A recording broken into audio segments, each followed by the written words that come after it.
भगवान शिव ने गान किया है। और ऐसी संगीत सभा हुई कि इस संगीत ने जितने भी देवी देवता थे सबको जल बना दिया। आज से 5000 वर्ष पहले गंगा दूध की तरह सफेद थी। कैसी थी? दूध की तरह सफेद। धीरे धीरे धीरे धीरे करके रंग बदलता गया। हर घर में गंगा का जल होना चाहिए, क्योंकि गंगा को ही जल कहा गया है, पानी नहीं कहा है। और तुलसी को ही दल कहा गया है, पत्ता नहीं कहा है। एक बार सभी देवी देवता संगीत गान कर रहे थे।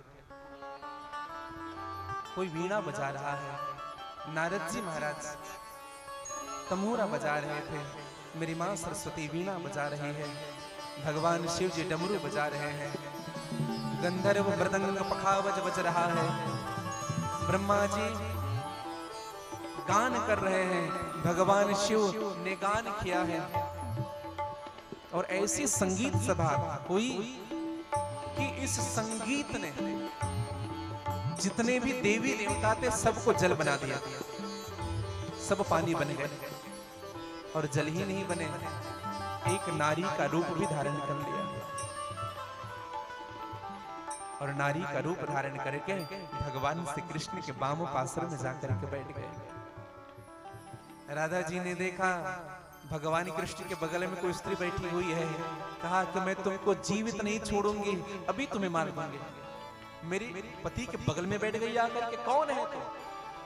और जो गंगा थी ना भैया, फिर से जल बन गई। राधा जी ने इस जल को पीना चाहा, दोनों हाथ पसार दिए पीने के लिए। तो यही जल भगवान नारायण के, भगवान कृष्ण के चरण के अंगूठे में जाकर के समाहित हो गए। ब्रह्मा जी ने 1000 वर्ष तक से तपस्या की थी इसी गंगा जल को प्राप्त करने का। हाँ। और तब भागीरथी ने तप किया। आप सबको कथा विदित है, भागीरथी ने तप किया था अपने पूर्वजों को तारने के लिए।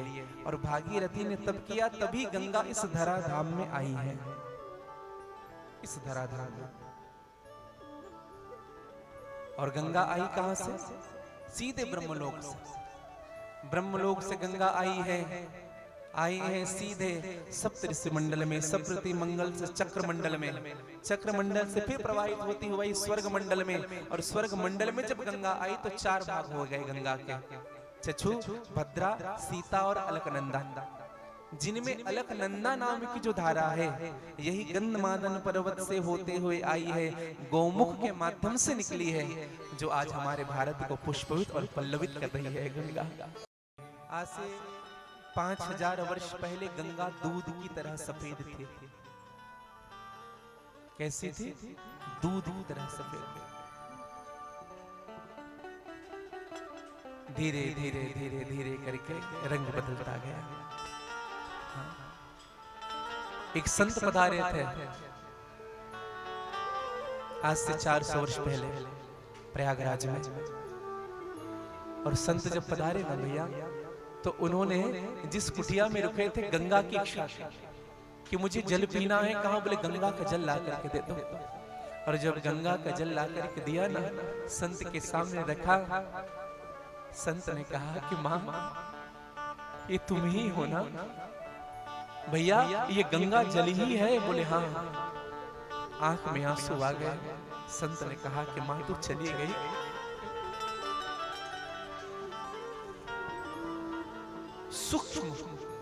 सूक्ष्म भाव देखो, गंगा जी का रूप बदला है, रूप बदला है।